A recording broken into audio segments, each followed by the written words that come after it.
Irmãos, que bênção, já estamos terminando o livro de Gênesis. Olha. Parecia tão longo a jornada, mas já estamos chegando lá ao final. Amém? Vale a pena, não? Já estudamos 2 livros muito importantes na Bíblia. Foi o Apocalipse e depois o Gênesis. Muito importantes. Bênção demais. O livro de Gênesis é um livro com muitas histórias e nós estamos aqui terminando, estudando a última história desse livro, uma história com H maiúsculo, a história de José, que começa lá no capítulo 37 e vai até o capítulo 50. Há uma menção do nascimento de José antes, mas a história de fato começa no capítulo 37 e vai até o capítulo 50. Então, nós vamos fazer hoje, começamos na quarta passada, estudamos o 37. E hoje nós vamos cobrir até o capítulo 50, fazendo uma síntese da história de José, e no final nós vamos tirar algumas lições sobre a vida desse extraordinário personagem na história do povo de Israel e na história de salvação, da salvação, a história do plano da salvação. Tudo começa em Gênesis 12, com Abraão, que é chamado por Deus. E a partir do capítulo 12, a história de Abraão muda completamente. Porque Abraão está em aliança com Deus e debaixo das promessas de Deus. E Abraão é chamado para ser pai de uma grande nação. Abraão é chamado para ser um instrumento de Deus através do qual todas as famílias seriam abençoadas. Abraão não tinha noção do que estava preparado. Ele apenas entendeu algumas coisas. E o que ele entendeu foi o suficiente. Ele abraçou com fé, respondeu com obediência e com fé. E a partir daí Deus começa a fazer cumprir as promessas na vida dele. Não foi um homem perfeito, a Bíblia não esconde os erros de Abraão, mostra para nós que ele foi um instrumento de Deus extraordinário, mas era homem como todos nós, sujeito aos mesmos problemas, aos mesmos pecados. E a Bíblia não esconde isso para nos mostrar isso mesmo. A misericórdia e a graça de Deus na vida daqueles que, apesar de serem imperfeitos, são corajosos em obedecer, em continuar seguindo a Deus. Gosto dessa frase. Apesar de serem imperfeitos, são corajosos em continuar seguindo, obedecendo, confiando em Deus. E Abraão tem filhos, e filhos e filhos, que vão continuando a promessa depois que ele morre. E dentre esses filhos, talvez o mais destacado seja José. Não é à toa que a Bíblia, que o Gênesis aqui, você vai encontrar tantos capítulos do livro de Gênesis dedicados à história de José. Ela é uma história realmente diferente das outras. Alguns estudiosos da Bíblia estabelecem uma comparação de José com a pessoa de Jesus, o que dignifica ainda mais a José. José foi vendido para uma terra estranha por algumas moedas. Jesus também foi vendido por algumas moedas. José serviu em terra estranha. foi fiel até o fim. Jesus também. José deu uma demonstração no final da sua vida de perdão, uma demonstração extraordinária da graça de Deus no coração dele. Foi capaz de perdoar os seus irmãos e vencer toda essa traição, essa história terrível. E perdoou e salvou a sua família e salvou muitas nações ao redor dele.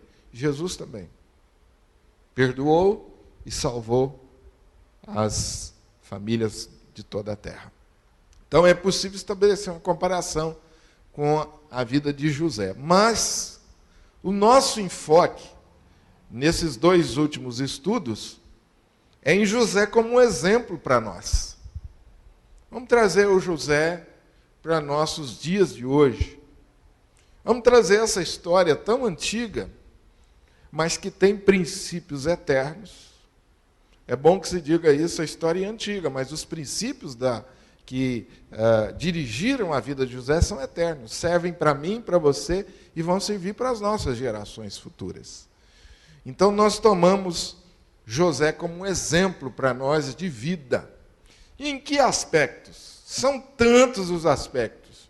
Eu separei aqueles que eu senti que poderiam ser melhores, mais práticos, mais aplicáveis para nós.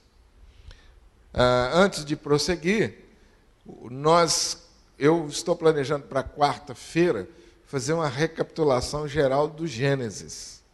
Tá? Então, os irmãos, nós não vamos ficar repetindo o que já falou aqui, não. Eu vou fazer uma recapitulação geral e vamos tirar algumas lições gerais, mas sem ficar repetindo demais o que nós já falamos, só para a gente recordar. Ok? Quarta-feira, então, a gente conclui o estudo de Gênesis e depois entramos em Êxodo. Amém, gente? Vocês estão animados para a gente entrar no Êxodo ou não? Amém. A gente entra no Êxodo na escravidão e sai do Êxodo fora da escravidão, tá certo? Amém?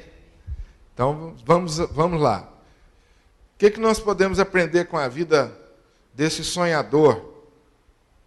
Tudo na vida de José começou com um sonho. Aos 17 anos, Deus plantou no coração desse jovem um sonho. O que nós vemos na história de José é a história de um homem ou de um jovem que cedo sonhou os sonhos de Deus e teve a capacidade de vê-los realizados. José é um sonhador. Tudo começou na vida dele com um sonho. Você pode observar no capítulo 37, versículo 5. Teve José um sonho. Pronto. E aí começaram os seus problemas. Aí começou a saga da sua história. Teve José um sonho. Aí começou tudo. Então, o que nós estamos vendo do 37 ao 50 é a trajetória de alguém, a vida de alguém que entendeu os planos de Deus para a vida dele.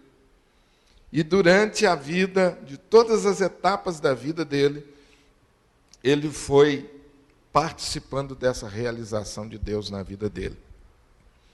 O que nós vemos na vida de José, acima de todas as coisas, é que a providência divina, as ações de Deus soberanas, superam as aparentes tragédias da vida. Porque no começo da história de José, o que você vê mais é tragédia. É interessante você observar aqui duas coisas. José teve um sonho. E nós já vimos, baseado na história, que foi algo que Deus colocou no coração dele. Então você diz, amém, pastor. E eu gostaria também de ter essa experiência de José. Que Deus colocasse de modo muito claro na minha vida qual é a vontade dele para mim. Se você ainda não chegou a esse ponto, eu queria entender esses planos, eu queria sonhar esses sonhos. Maravilha! Agora, você quer também está disposto também a percorrer o caminho que José percorreu? Porque depois do sonho só foi problema. Então a primeira parte a gente quer, né? Eu quero sonhar os sonhos de Deus, pastor. E os problemas, você quer também? Não, aí não, deixa para lá, deixa só para o José, né? Porque é problema atrás de problema. Mas a gente percebe em todas estas aparentes tragédias ou problemas a providência de Deus. Deus, acima de tudo, transformando aquilo que era aparente mal em coisas boas, de forma que o versículo que pode resumir a vida de José é Gênesis 50, 20. Está aí no cabeçalho do nosso estudo. Vamos ler juntos? Vós intentastes o mal contra mim, mas Deus o transformou em bem. Olha que visão maravilhosa. Um homem que durante a sua vida aprendeu a transformar crises em oportunidades.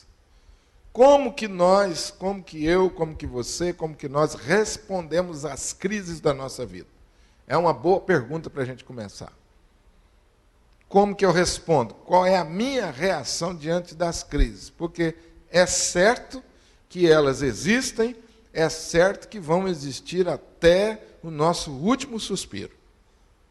Não é? Vão existir. Essa é a mais dura realidade. Vão acontecer. E a vida de José, entre outras coisas, mostra para nós, você pode ser um homem temente a Deus, fiel a Deus, obediente aos pais, e José era, trabalhador, honesto, se destacou dos seus irmãos, ele era o mais novo, mas se destacou entre os seus irmãos, um jovem valoroso, de caráter, mas nem isso deu isenção a ele de problemas, como também não vai dar a mim e a você. Ah, eu sou crente, e tudo bem, amém por isso, parabéns, mas isso não significa que você está livre de problemas, não. A fé em Jesus não nos isenta das tribulações e das provações. E Jesus deixou isso claro. Então a pergunta é, pastor, que diferença faz então ser cristão? A diferença está no modo como nós reagimos às crises. É no modo como reagimos, gente. É na nossa atitude. E nós aprendemos com José sobre isso aí. Transformar crise em oportunidades. Então José teve basicamente 7 crises. A história do 37 ao 50 mostra as crises. A primeira crise foi que ele foi odiado pelos seus irmãos. Capítulo 37. Nós vimos isso no estudo de quarta-feira passada. Essa foi a primeira crise. Aos 17 anos, ele foi odiado pelos seus irmãos. E quarta-feira nós gastamos tempo com isso. Não vou gastar mais tempo demais com isso. Mas um dos responsáveis por isso foi seu pai e sua mãe, que criou José diferente dos outros. Um pai e uma mãe que cometeram o erro de demonstrar que amava mais a José do que os outros. Isso colocou José na linha de fogo. Seus irmãos odiaram ele. E o pai nem disfarçou. Ainda fez a melhor roupa para ele. E quando ele estava no meio dos seus irmãos e no meio dos seus amigos, todos viam que a roupa dele era melhor. E quem sabe as pessoas não perguntavam, que roupa bonita do seu irmão. E os irmãos, quanto mais isso, odiavam. E foi Jacó que fez isso. Fez uma roupa mais bonita para ele. Demonstrou que amava mais a José do que os outros, um erro grave que nós pais não podemos cometer na educação dos nossos filhos. Infelizmente, Jacó repete o erro dos seus pais. Seus pais fizeram a mesma coisa, os avós de José. José cresceu num ambiente assim, de muita competição, de muita briga. José cresceu num lar não muito estruturado, gente. Um lar complicado. O crescimento de José não foi num lar assim muito certo, não. Jacó cometeu muitos erros, mais a sua esposa. Uma família grande. Mas diante desse quadro, qual a atitude de José? Não desistiu dos seus sonhos. Ele não desistiu de ser aquilo para o qual Deus o havia chamado. Porque a nossa tendência é o quê? Na primeira crise, desistir. Um menino de 17 anos, né? Ora, Deus coloca os seus sonhos no meu coração e em seguida eu tenho problemas dentro da minha casa. Que é isso? Não é assim. Vou virar as costas, vou desistir. Mas não, José mostra o seu caráter logo cedo. Ele não desistia diante das primeiras dificuldades. Diante da primeira crise, ele persistiu obedecendo ao seu pai. E o seu pai, errando de novo, ainda colocava José para vigiar os irmãos.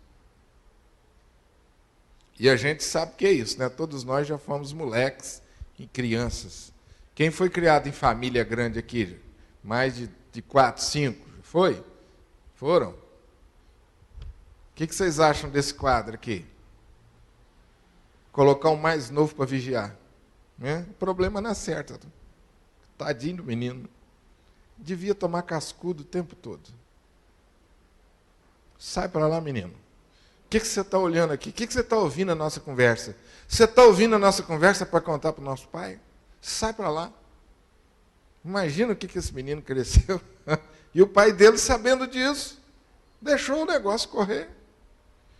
E aí você pensa assim, esse menino desistiu, virou um bandido, revoltado com o pai e com os irmãos. Que é isso? Parece que quanto mais ele apanhava, mais direito ele ficava. Que bênção, né? O caráter desse menino. Não desistiu. Segunda crise, lançado no poço. Os irmãos sedentos de raiva lançaram José no poço. Nós vimos isso no capítulo 37, versículo 18. Quando eles avistaram José, eles se referiram, lá vem o sonhador. Sonhador mor. Ao abuso, né? Ao maior sonhador. Vamos matá-lo e lançá-lo numa dessas covas. E aí nós vamos dizer que uma fera comeu. E veremos que se dará dos seus sonhos. Olha o clima. Qual foi a atitude de José lá no fundo da cisterna? Lembrou-se da promessa, lembrou-se do sonho. E Deus o salvou. José persiste. Embora desamparado, sozinho lá no fundo do poço, José em nenhum momento murmurou, em nenhum momento reclamou ou mostrou desistência. Terceira crise. Esse jovem é vendido como escravo por seus irmãos.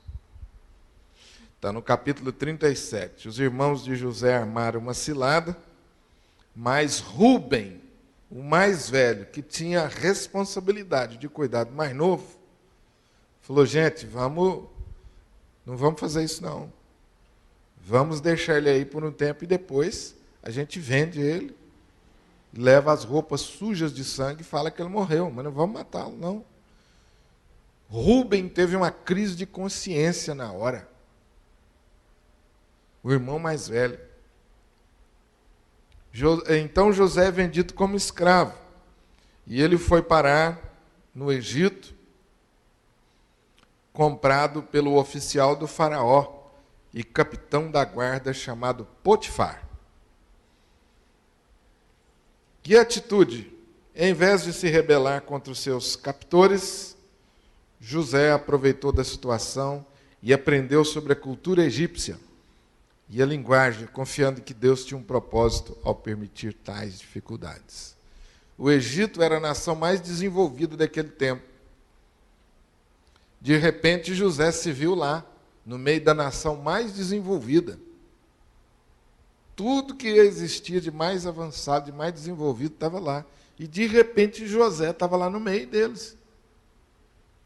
Então, José pensou o seguinte, olha, eu já estou aqui, no meio da nação mais desenvolvida, eu vou aprender o que eu posso. Estou tendo uma oportunidade que os meus irmãos não tiveram.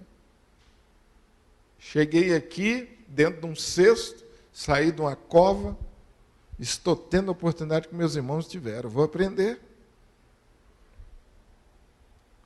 Quarta crise. Forçado a trabalhar como um escravo para Potifar, chefe da guarda pessoal de Faraó. Olha onde ele foi parar. Foi trabalhar como escravo, certamente um trabalho duro, difícil, mas ele foi da guarda pessoal do Faraó. Lá ele aprendeu como uma família egípcia funcionava. Embora como um hebreu e um escravo, José foi considerado inferior. Ele obteve o conhecimento sobre como gerenciar uma casa grande e próspera. Muito bem, José está lá na casa de Potifar, capítulo 39, servindo com fidelidade. E o que acontece com ele? Quinta crise. A mulher de Potifar tentou seduzir José, acusando ele de tentativa de estupro. Essa acusação leva José à prisão. Potifar, obviamente, acreditou na sua mulher. A mulher inventou que tinha sido seduzida ou que tinha sido tinha sofrido violência ou tentativa de violência da parte de José. Inventou essa história para Potifar.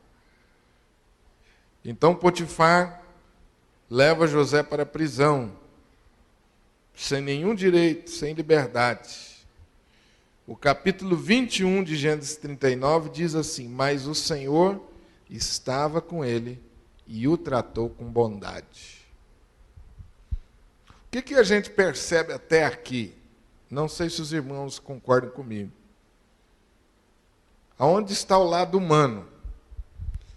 Tudo que tentava fazer com José, no começo, parecia uma coisa muito ruim, mas José conseguia enxergar uma coisa boa. Oi? Ele conseguia reverter. E sempre, meus irmãos, toda crise que nós passamos, ela sempre tem dois lados. E nós vamos escolher para onde nós vamos olhar. Toda crise, não tem uma crise sequer que não tem dois lados. O lado bom e o lado ruim. Ou o lado ruim e o lado bom. Primeiro a gente vê o ruim. A gente sente, a gente sofre, a gente chora. Mas ela também, se você observar, como Deus, com a ótica de Deus, você vai enxergar possibilidades. Foi o que ele fez. Tem coisa pior do que ser jogado numa cova e vendido como escravo, aquele que era o queridinho do papai, que vestia a melhor roupa, quer coisa pior? Mas ele teve o caráter para perceber assim, opa, tem coisa boa nesse negócio. Né? Vou continuar fiel a Deus. E o texto diz que José sentia a bondade de Deus, mesmo nessas tragédias. Ele sentia a bondade de Deus. Apesar do custo, foi parar na prisão, José permaneceu fiel a Deus. E através dessas crises, José foi aprendendo a descobrir sua própria força para resistir à tentação e demonstrou profunda devoção ao Senhor.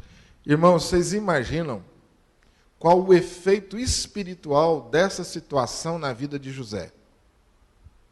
Qual o efeito espiritual? Ele era novo, ele era, como todo jovem, né? Jovem, cheio de vigor, e teve a oportunidade de se deitar com a mulher da maior autoridade do egípcio. Se ele não tivesse a cabeça no lugar, ele teria pensado o seguinte: eu tenho uma grande oportunidade aqui, contar vantagem o resto da vida. Mas, diante dessa tentação, o que esse homem fez? Foi fiel a Deus. E por causa disso foi parar na prisão. Agora pense no efeito espiritual na vida dele. Ele foi capaz de vencer uma tentação como essa. Então, cada vez que vinha uma crise e esse homem vencia, ele se tornava mais forte e falava assim: eu posso. Não é esse o efeito das crises na nossa vida, né?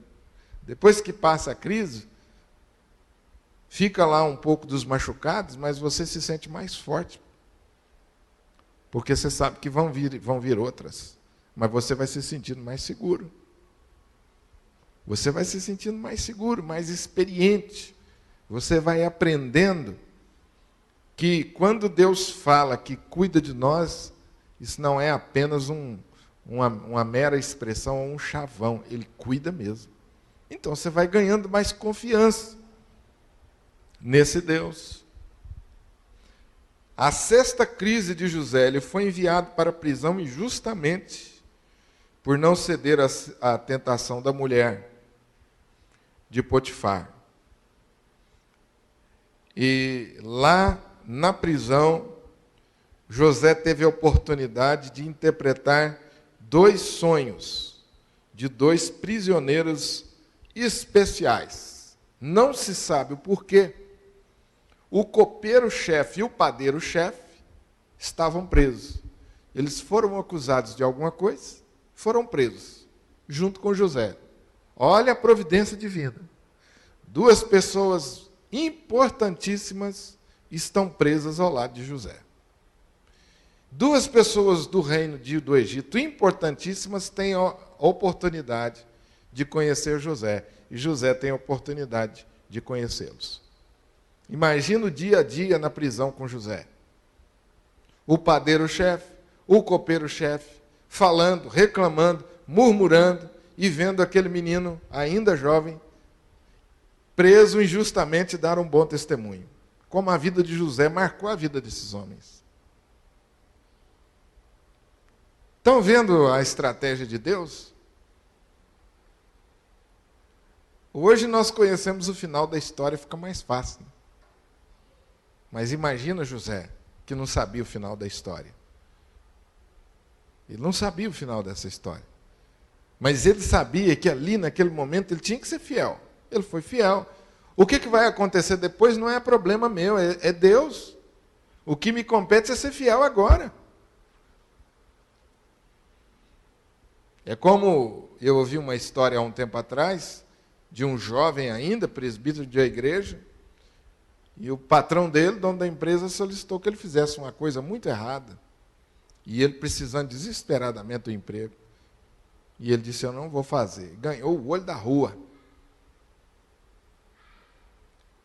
E ele não tinha, ele já estava desempregado há muito tempo, com dificuldades financeiras.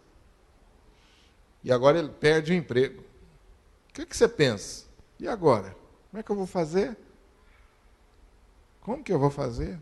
Tem tanta gente que faz as coisas erradas, eu vou fazer uma só aqui. Tem tanta coisa que passa pela nossa cabeça, né? E ele foi fiel. Ganhou o olho da rua. Todo mundo faz. Com certeza o patrão deve ter falado isso. Passado um tempo, ele recebeu uma proposta de um cargo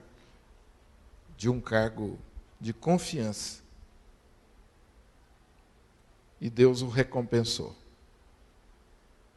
Mas ele passou um período de prova. Difícil, né? Um período de prova. Porque às vezes você chega em casa e aí? Estou no olho da rua. E agora? Aí passa um dia, passa 2, passa 3. Como é que faz? Parece que Deus não está ouvindo a sua oração, ninguém te dá emprego. Imagina o José preso injustamente, os dias se passando e ele lá na prisão. Ele poderia ficar revoltado, injuriado? Não. O padeiro-chefe e o copeiro-chefe têm sonhos, conta seu sonho para José, e José consegue, com sabedoria divina, interpretá-los, prevendo o veredito de Faraó sobre eles. O copeiro-chefe seria libertado e restaurado à sua antiga posição, e o padeiro-chefe seria condenado à morte. mesmo que José foi injustiçado, ele foi obediente às autoridades e tratou os outros com gentileza. Essa foi a atitude desse homem na cadeia. Sétima crise. José, ainda preso, é convidado a interpretar agora os sonhos de Faraó.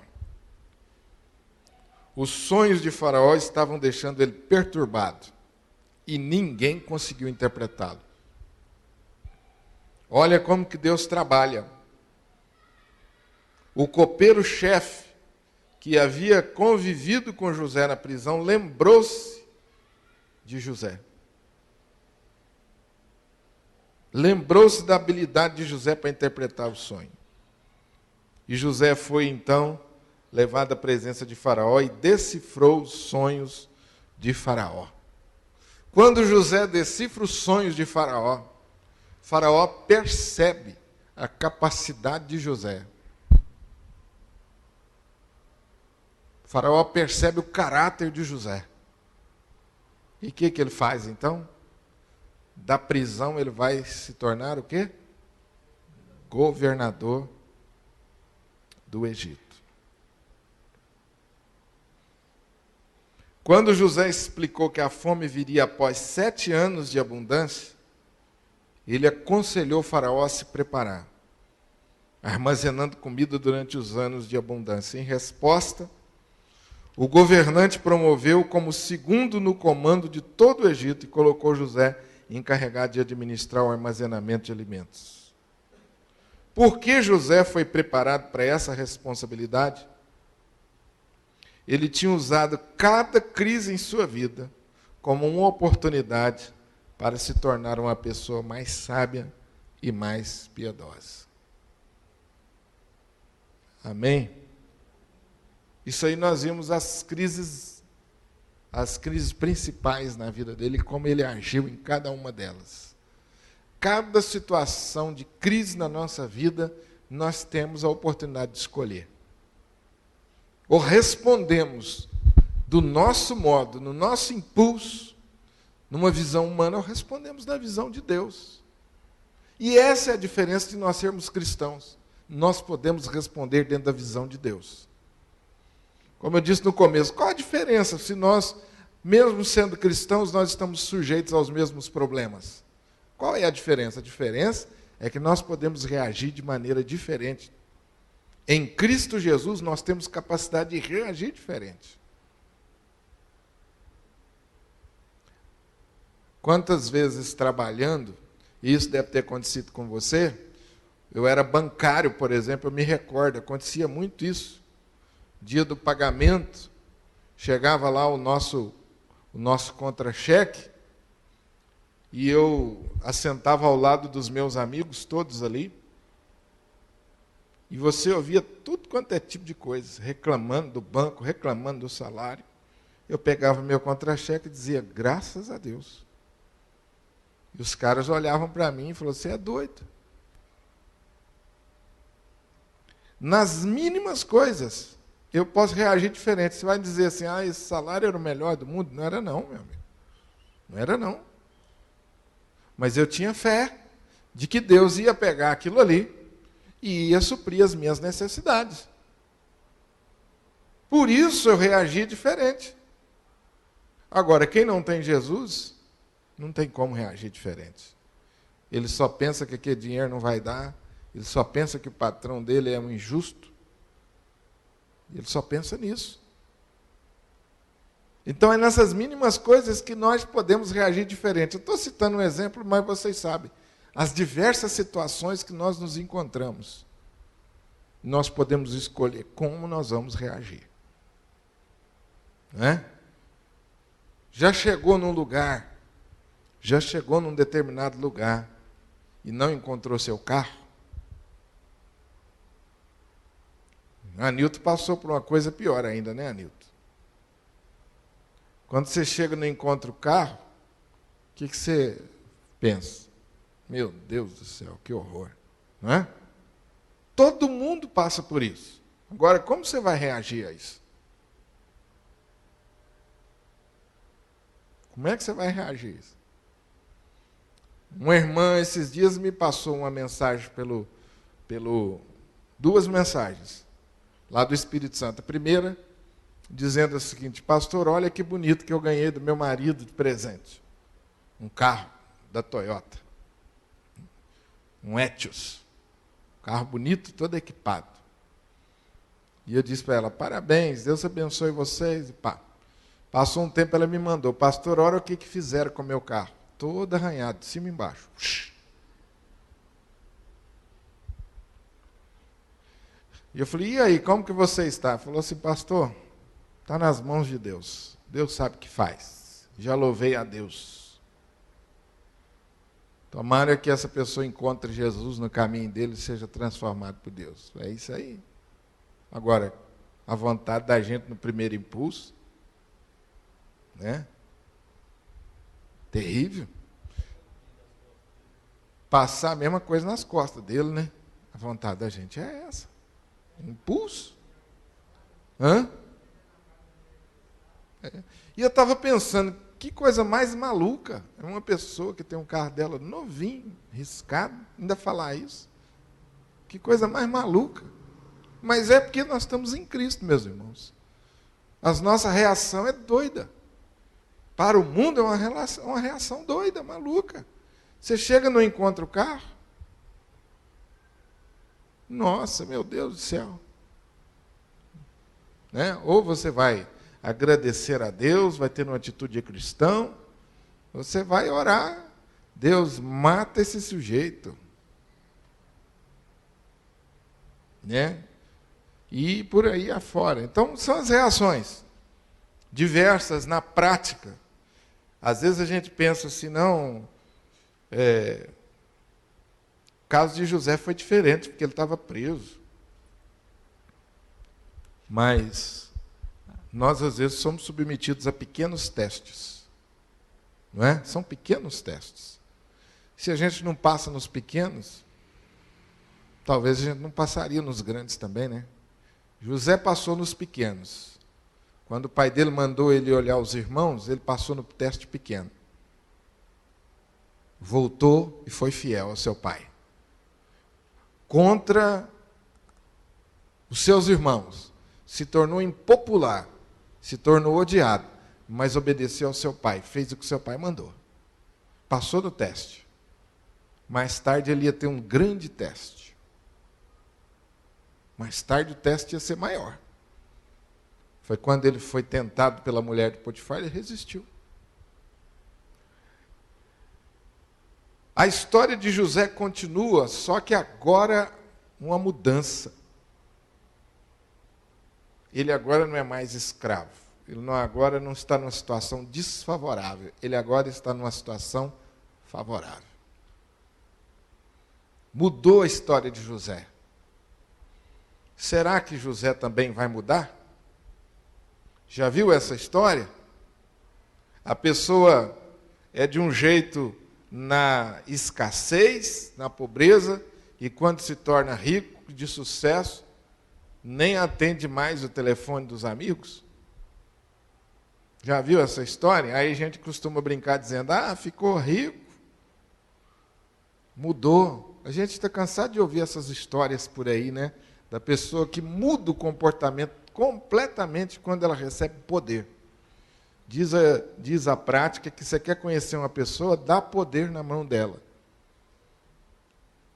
Então agora José está vendo o outro lado. O lado em que ele tem poder na mão. O governo de José foi um sucesso.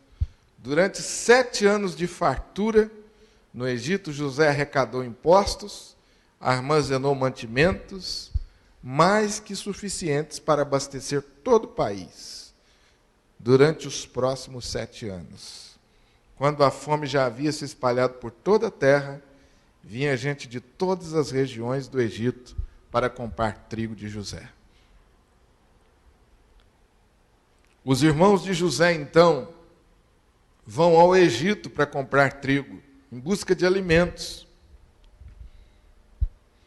E antes de revelar a sua real identidade aos seus irmãos, José E então articula uma série de situações para testar o caráter dos seus irmãos. Gênesis 45, José revela a verdade aos seus irmãos e, de modo surpreendente, perdoa os seus irmãos.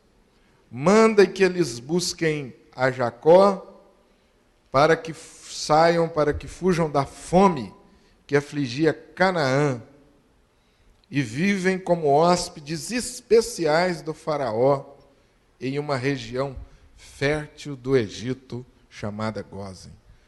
Como que José pagou o mal que lhe fizeram?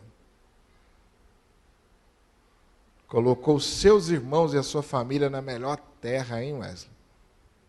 Manda chamar meu pai. E vocês vão ficar como hóspede enquanto tiver fome na terra, hein, Alice? Que coisa bonita, gente, isso aqui. Que coisa maravilhosa a atitude de José. Irmãos, se José tivesse dito para os seus irmãos, olha, não conheço vocês, virado as costas, todo mundo acharia normal, depois do que fizeram com ele.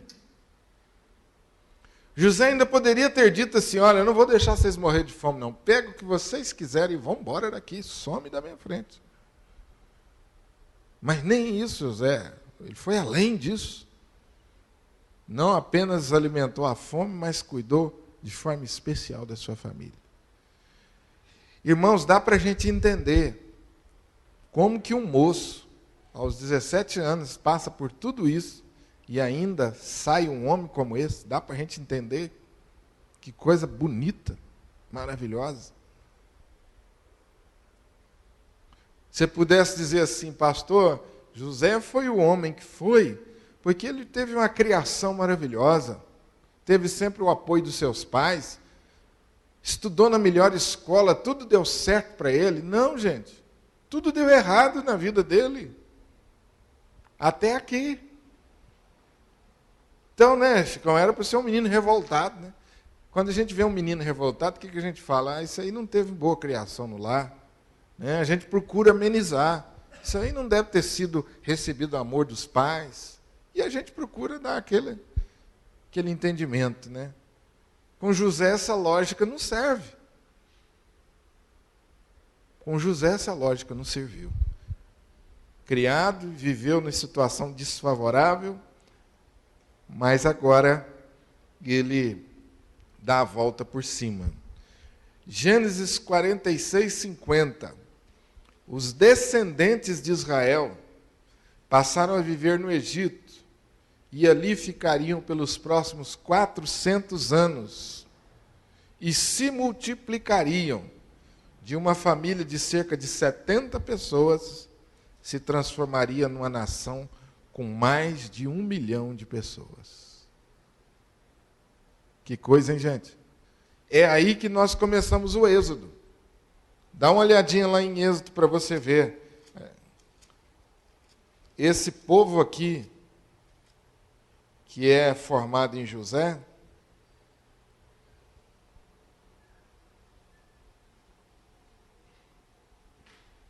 só para a gente introduzir o primeiro, para vocês verem o que aconteceu. Abriram em Êxodo? Olha aí o que diz Êxodo.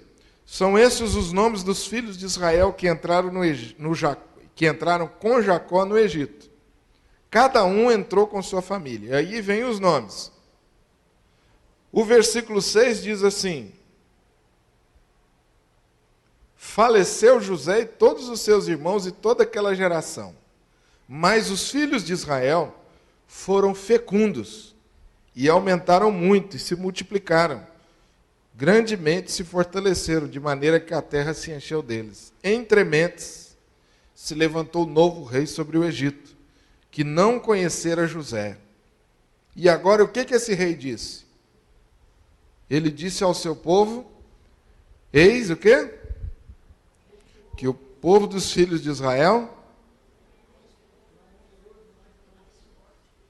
Vocês viram o que aconteceu? José levou a família para o Egito. Os descendentes da família de José ficaram no Egito, porque José, inclusive, levou eles para uma terra muito fértil. Ficaram ali. Foram crescendo, se transformando, crescendo, crescendo, crescendo. José morreu, mas a família dele cresceu tão. E agora o rei do Egito, que não foi o rei que levou José àquela posição de destaque, foi o outro rei, viu o quê? Esse povo que cresceu aqui no meio de nós se tornou mais forte do que nós. E esse povo fica 400 anos ali no Egito, servindo aos egípcios. Como que começou essa história, irmãos? Gênesis capítulo 12 com Abraão. De ti farei a grande nação aqui. Olha como José foi estratégico. Olha como José foi estratégico nesse plano de Deus. Que coisa maravilhosa. José morreu no Egito, depois de passar mais de 90 anos da sua vida longe da terra prometida. Contudo, ele jamais abriu mão da certeza de que Deus um dia, finalmente, cumpriria a promessa de entregar Canaã nas mãos dos seus irmãos, os herdeiros natural da aliança que Deus fizera com Abraão. Amém? Quais as lições que nós podemos tirar desse texto? A primeira delas é que nós, como crentes, podemos transformar cada crise na nossa vida em oportunidade. Segundo, nós não podemos desistir tão rápido dos nossos sonhos. Às vezes, nós começamos bem e na primeira dificuldade desanimamos. José é um exemplo para a gente de perseverança. Porque o sonho é de Deus não significa que não teremos dificuldades. Deus quer ver a nossa perseverança. Eu me refiro aqui, gente, penso, e eu acho que cada um de nós precisa pensar. Não pensa nos grandes sonhos, não. Começa a pensar nos pequenos. Qual um sonho que você tem convicção de Deus, que é um sonho de Deus? Alguém quer contar para mim qual um sonho que você tem, que é convicção de Deus?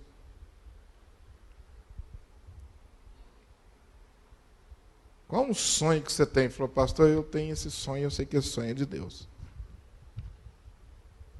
Alguém gostaria de contar? Ninguém tem nenhum sonho aqui que pode compartilhar? Quem é pai que tem filho pequeno? Wesley, quem mais? Daniel? Qual o sonho de vocês para os filhos, para a família? Qual é o sonho que você tem para a sua família? O que você espera que Deus faça dos seus filhos?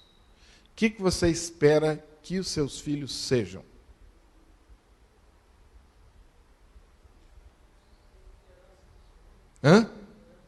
Herança do Senhor? Já são.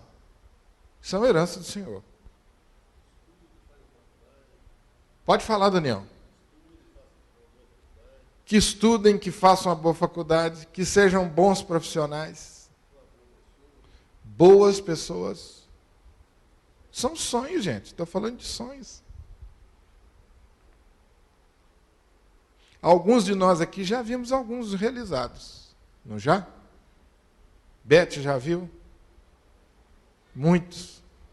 Os meninos já estão grandes, já deram netos. Que beleza. Os filhos e a família ao redor da mesa. É ou não é? Bonito demais. É bênção de Deus. A família unida mesmo depois que cresce. É difícil isso, não é, gente? Manter uma família grande unida ao redor da mesa, todo mundo em paz. Isso é um sonho que toda família, todo pai tem. Não é verdade? Isso é o sonho de Deus, gente. Você acha que Deus concorda com esse sonho seu ou não? É claro que Deus está com você nesse sonho. Isso é claro na palavra de Deus, que Ele quer que você tenha uma família abençoada. Então, quando eu falo assim, ter o sonho, eu não estou pensando vamos começar por esses. Agora é fácil vê-los realizados? Não é fácil, não. Pois não, Wesley.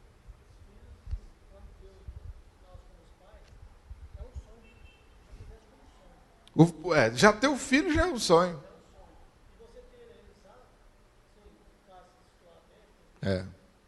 É outro sonho. Já é outro sonho. Ver seu filho crescendo, tornando-se um bom cidadão, um bom crente. Olha que sonho, hein, Chicão? Não é um sonho? É um sonho. E nós oramos. Os solteiros aí estão ouvindo isso, estão pensando, eu estou longe desse negócio aí, mas você vai sonhar esse sonho. Agora o sonho do Tiago, da Lorena é o quê? Casar, ué. Mas já começa a pensar nos catarrentos que vão vir. Né?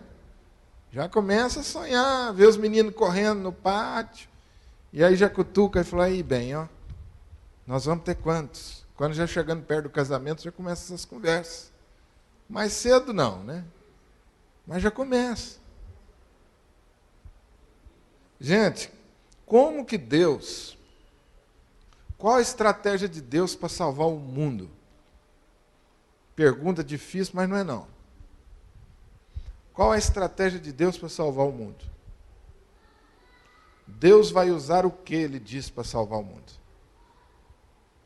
Para dar testemunho para o mundo. Responde para nós, Daniel.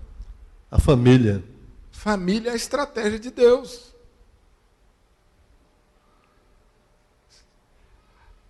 Igreja é composta de famílias. A igreja boa é uma igreja que tem famílias fortes. Sociedade boa, sociedade que tem famílias fortes. Então, quando nós sonhamos em ter uma família abençoada, nós estamos sonhando os sonhos de Deus. Para que a minha família e a sua família façam diferença no mundo. Então, quando você sonhar com os seus filhos, sonhar os sonhos de Deus, sonhe com os filhos com uma boa profissão, com uma boa escola. Isso é justo. Agora, sonhe que isso vai ser usado por Deus para salvar vidas. Gente, que coisa maravilhosa você encontrar um médico crente. Crente mesmo. Que coisa maravilhosa você encontrar um profissional na sua vida comprometido com Deus. Que diferença faz um empresário com uma grande empresa com o coração nas mãos de Deus. Então, quando você sonha que seu filho seja bem-sucedido, sonhe isso. Não é só que ele tenha dinheiro. Porque se você sonhar só em ter dinheiro, o seu sonho é um sonho como outro qualquer. Mas se você sonhar que seu filho seja próspero para ser uma bênção nas mãos de Deus, esse é um sonho que Deus quer.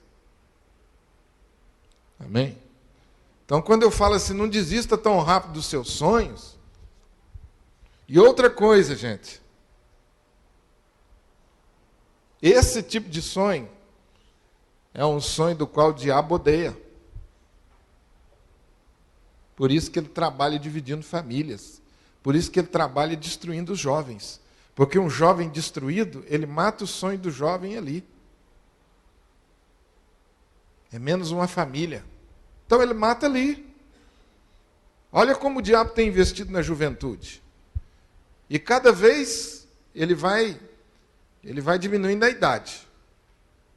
Ele começa mais cedo a atacar, destruindo os lares. Não é? Olha um jovem desajustado, quanta tristeza traz para o lar. Então, quando você tem um sonho, trabalhe duro e não desista nas primeiras dificuldades. Nós aprendemos isso com José. A providência divina sempre supera as aparentes tragédias. A segunda lição. Pastor, está dando tudo errado. Você está em Cristo? Estou, então fica firme. Está dando tudo errado. Então espera, meu filho, que o negócio muito bom vai vir lá na frente. Pode esperar. Só tem gente me atrapalhando. Isso faz parte dos planos. Só tinha gente ruim do lado de José. Gente querendo fazer o mal para ele. Mas essas pessoas estão debaixo do poder de Deus. A questão é como que você vai reagir. Quer falar, Daniel?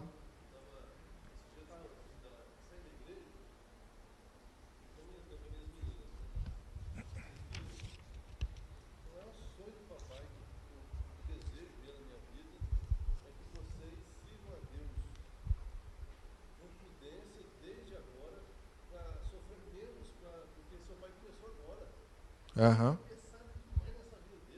Certo.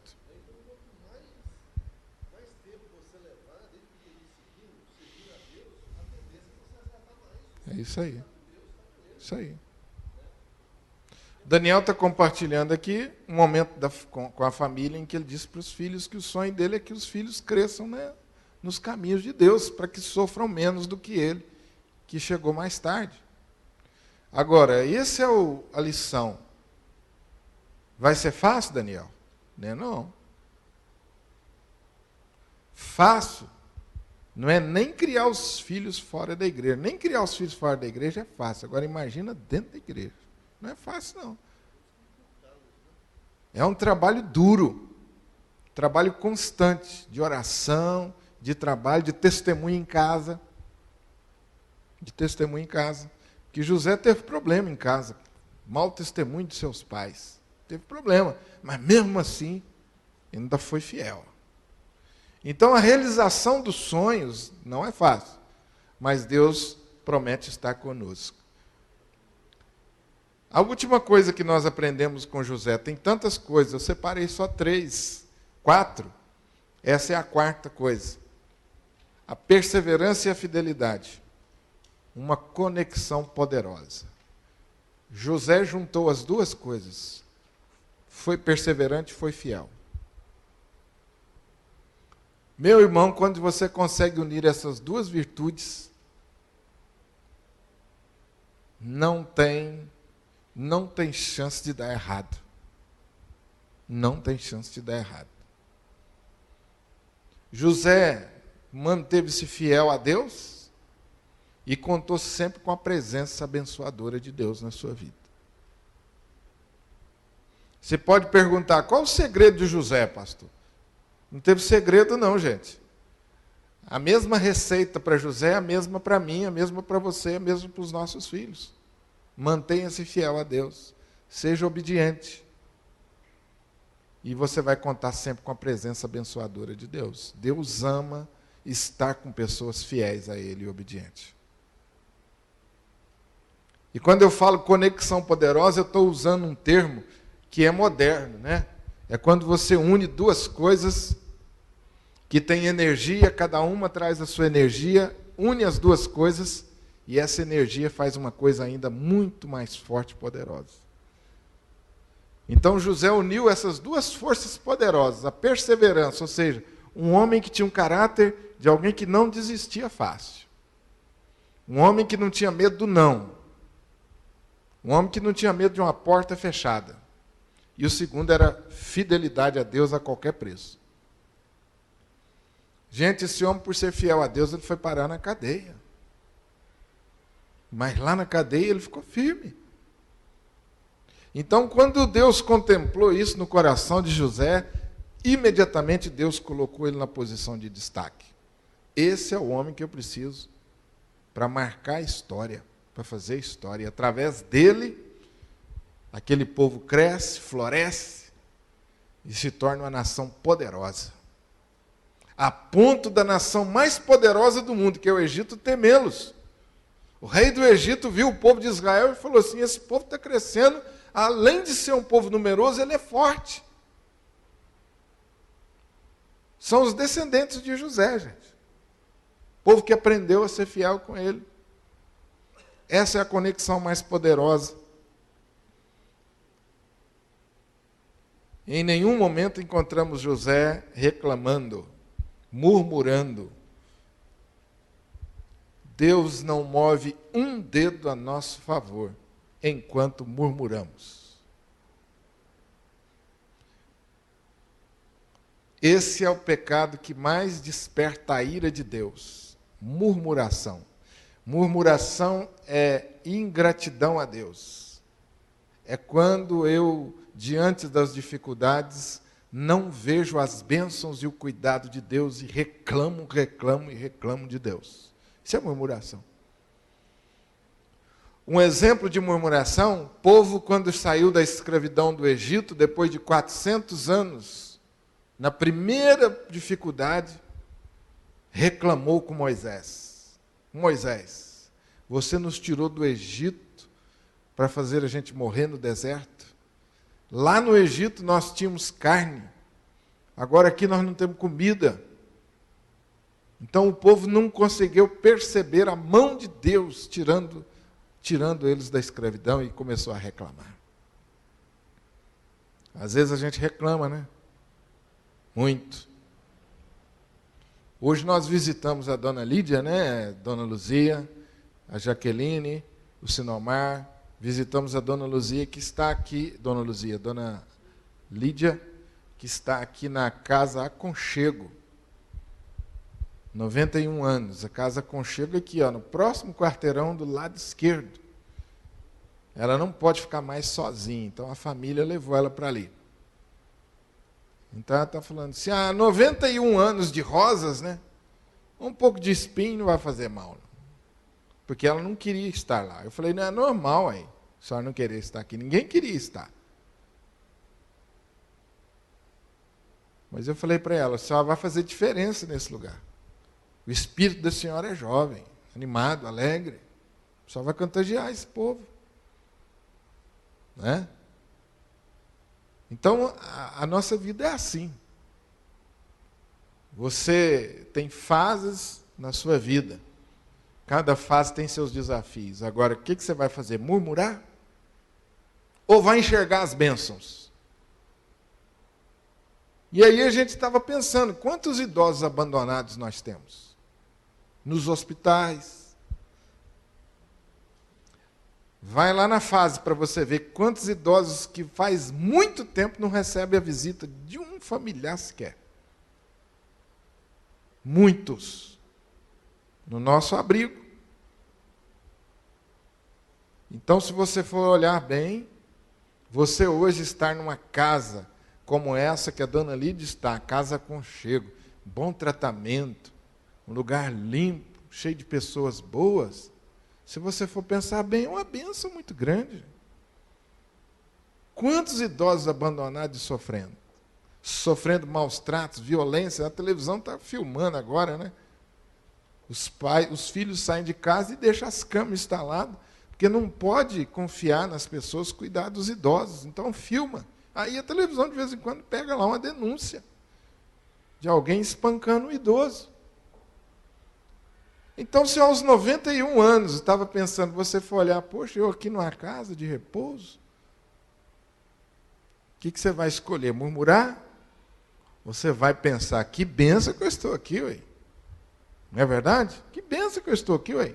Poderia estar abandonado aí, igual tantos, mas não. Mas não, graças a Deus eu tenho socorro, o amparo, o bem cuidar. E tudo na nossa vida é assim. Nenhum momento esse José murmurou. E por isso a bênção de Deus esteve sempre com ele. Juntou com isso a sua fidelidade.